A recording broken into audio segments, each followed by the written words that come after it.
Awesome. Arranged marriages, here we come. No. Yeah, now that I'm married. Yeah, it's fine now. It's fine. Cool. That's what I'm going to be speaking about. But, yeah, thanks, babe. You did so well. It's a lot. It's a very dense. You realize how dense this history is and how dating is not a factor of just one influence. It's like this soup of kind of things that have brought dating contribute to the history of dating. It could be culture, economics, urbanization, technology, entertainment and Hollywood. That's a big one. And then all sorts of changing ideas about sex, love, and marriage.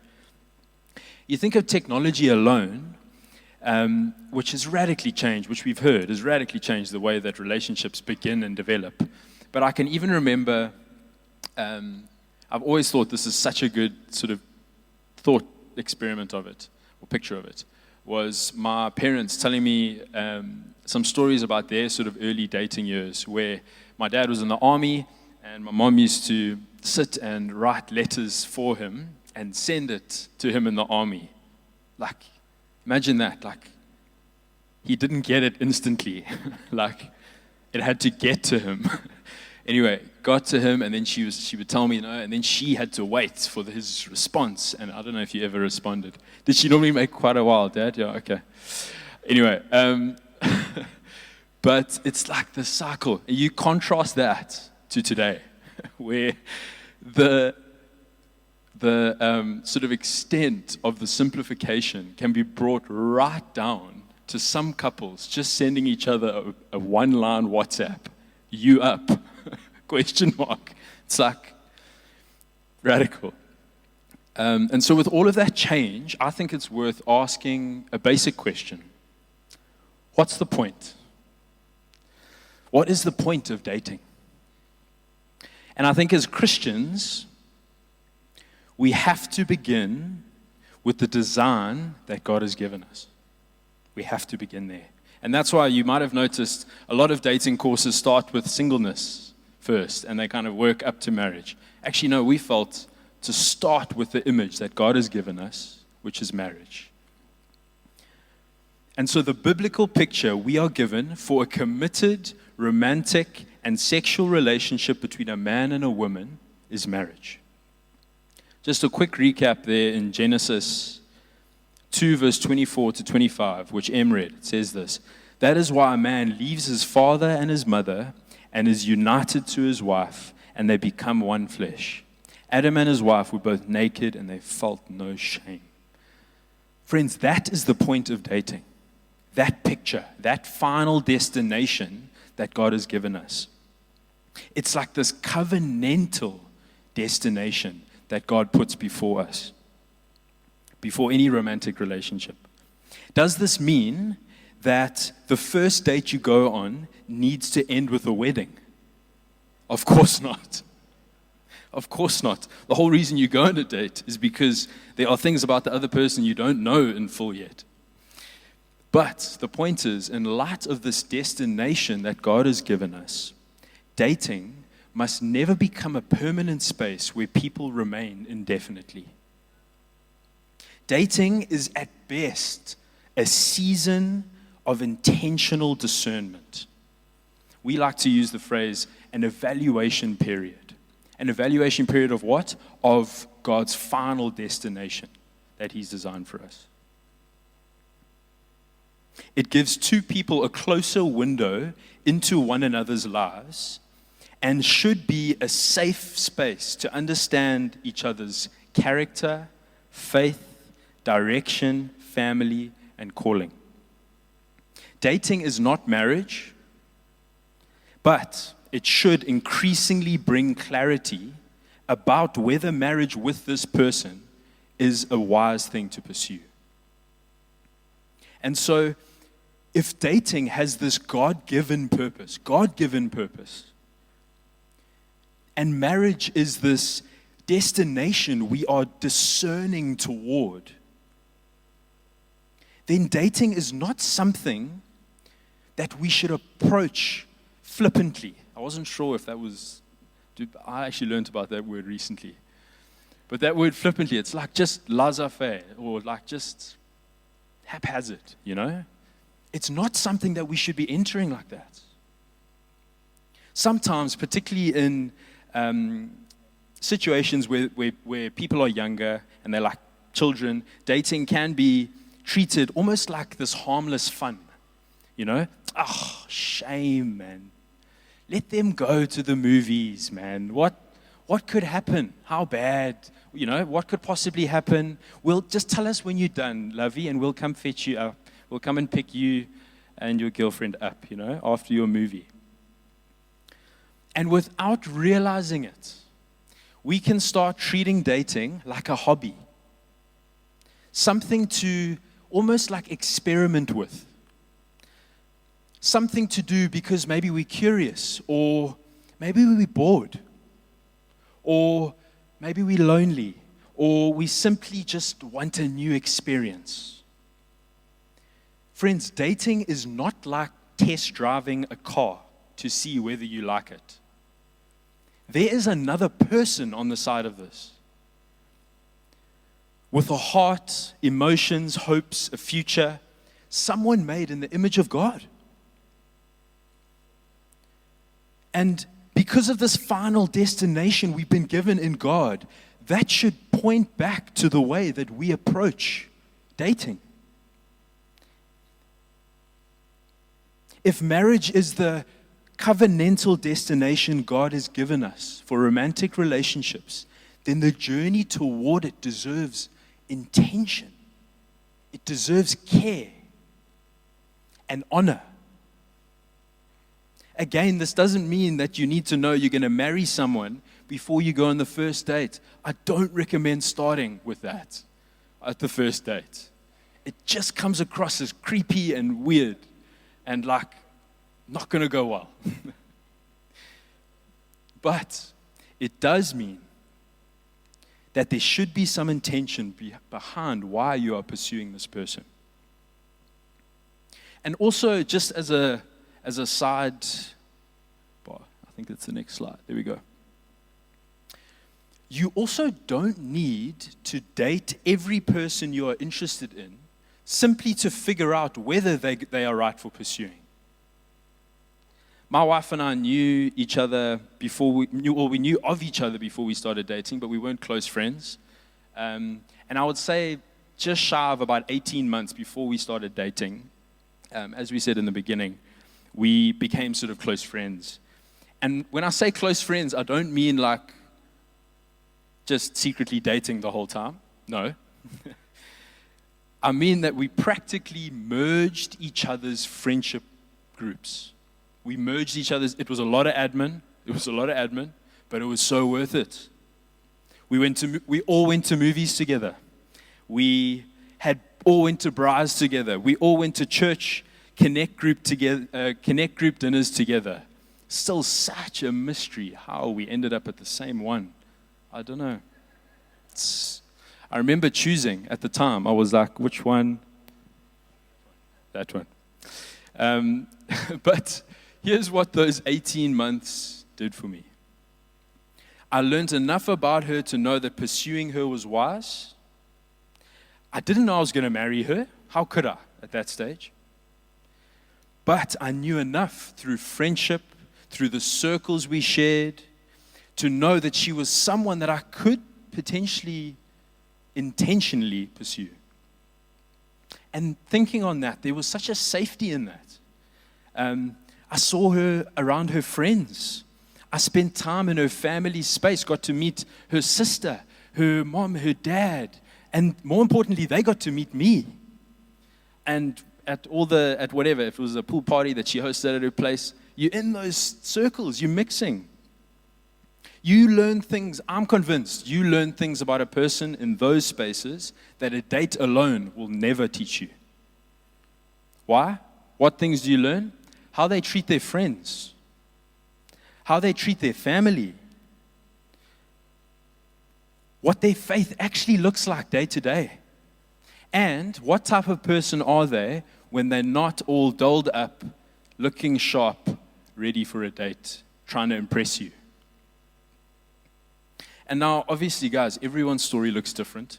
I'm not saying everyone has to have our story. But what I am saying is that if you are wondering whether friendship is worth the time, please can I implore you, don't rush past it. Purely from the standpoint of safety, community, and guarding your heart, which we read about in Proverbs 4, verse 23 and Philippians 4, verse 7, guarding our heart. Friends, there is so much more to learn there in that space than is given credit nowadays. And so that's the frame we have to start with. Dating isn't the goal, marriage is. That doesn't mean every date carries the weight of a lifelong decision. And it doesn't mean that you need absolute certainty before you get started. But it does mean that dating deserves intention. Not boredom or fear dressed up as romance. You're not testing someone out. You're getting to know a person made in the image of God with the real possibility of marriage in view.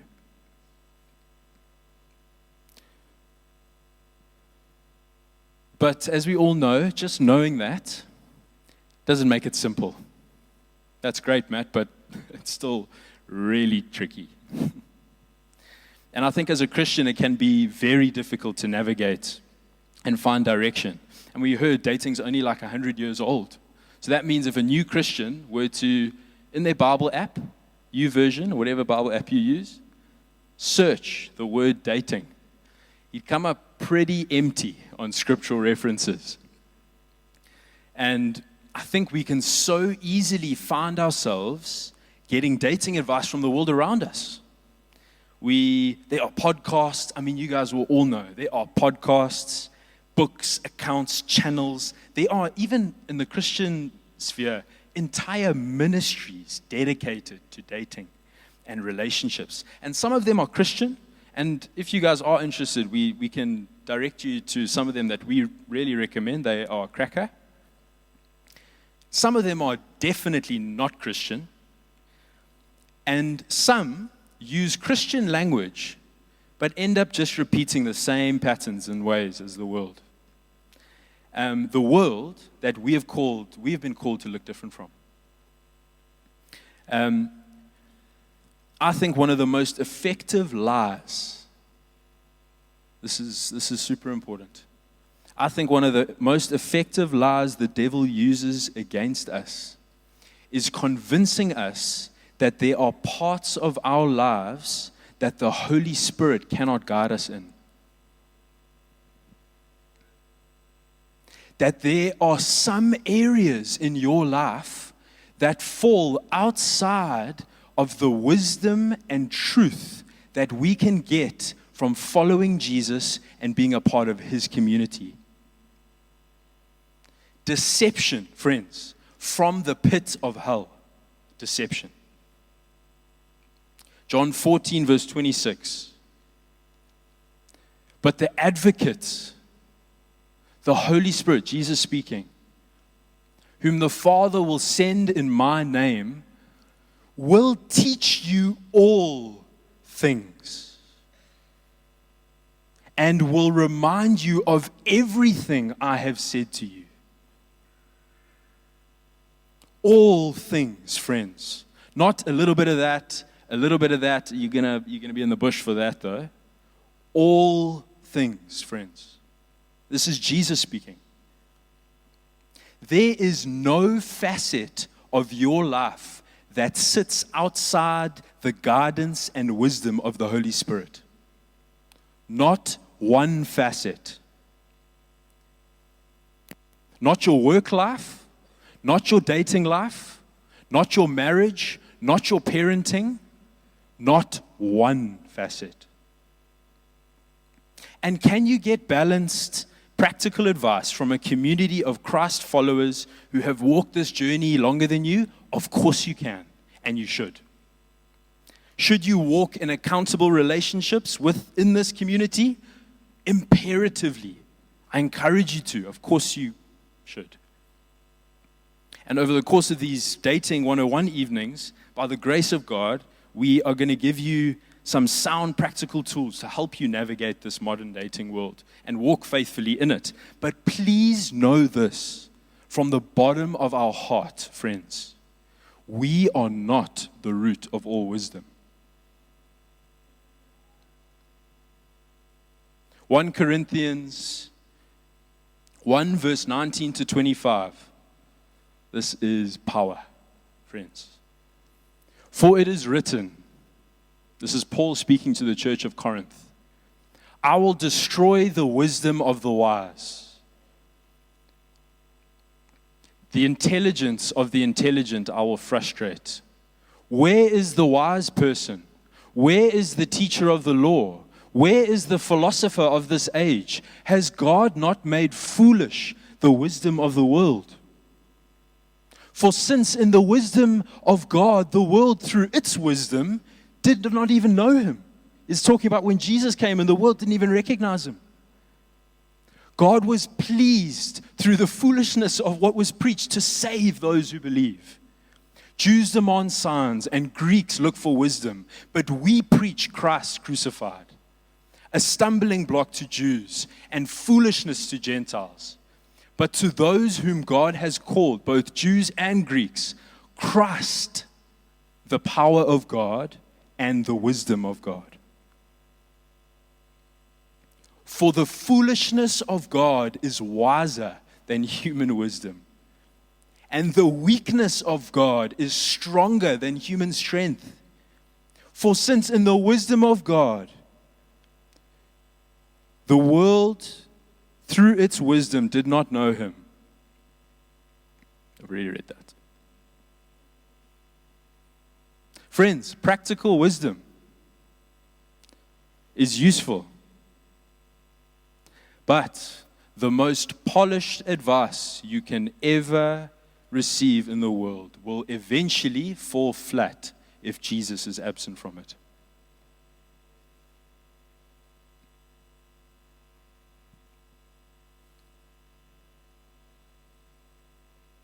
The primary pursuit of our lives is Jesus.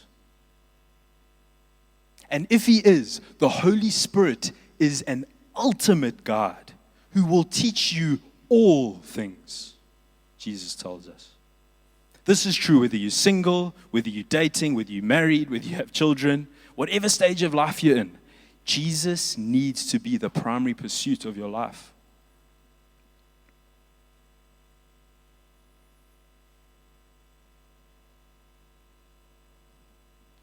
Matthew 16, verse 24. Then Jesus said to his disciples, whoever wants to be my disciple must deny themselves and take up their cross and follow me. Friends, the goal is not to date like the world and then just have like a little bit of sprinkle of Jesus. Just for a bit of flavor, you know? The goal is to let Jesus shape the whole thing. Because there is a very big difference between simply including Jesus in your dating and allowing Jesus to shape the way that you date. Letting Jesus shape the whole thing means that he is involved from the very beginning. Our desires, our choices, who we pursue, how we pursue them, the boundaries we set, and the relationships we enter, all submitted under him. We don't decide what dating should look like and then just trust that Jesus is going to bless that. Following Jesus shapes what our dating looks like in the first place.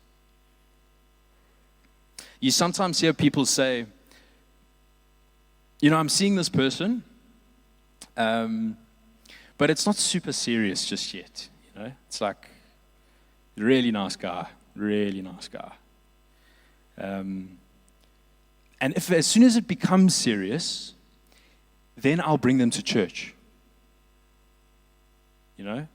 Or, yeah, we're still in the beginning stages and we're still like trying to figure things out. We're still getting to know each other. Oh, so does he love Jesus? Well, we're not there just yet. But we'll get there. We'll get there. Friends. You think about the order of that.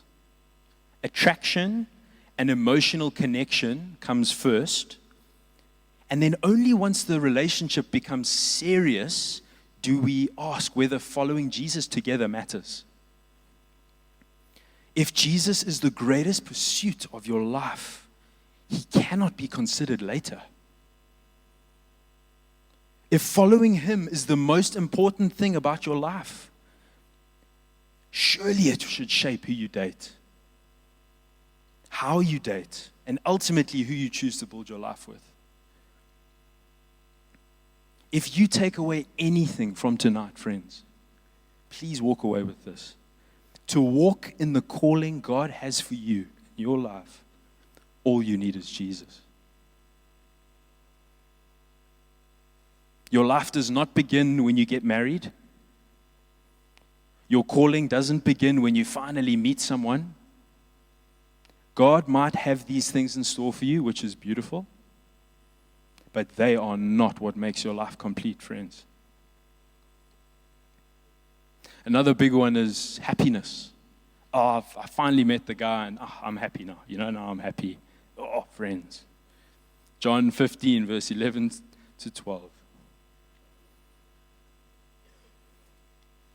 Jesus speaking to his disciples about abiding in him because he is the true vine. Abiding in anything else is pointless. I have told you this so that my joy may be in you and that your joy may be complete. My command is this: love each other as I have loved you. All we need is Jesus, friends. If you're going to start anywhere, start by following him and being a part of his community. If you're going to read anything, read his word. If you're going to listen to anyone, learn to listen to the Father's voice and the guidance of the Holy Spirit.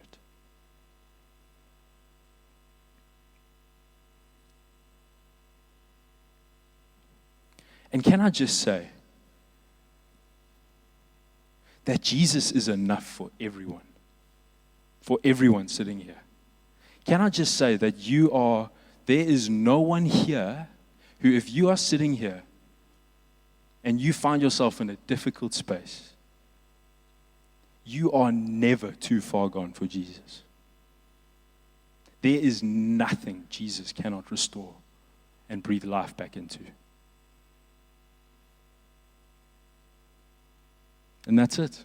Week 1. Complete.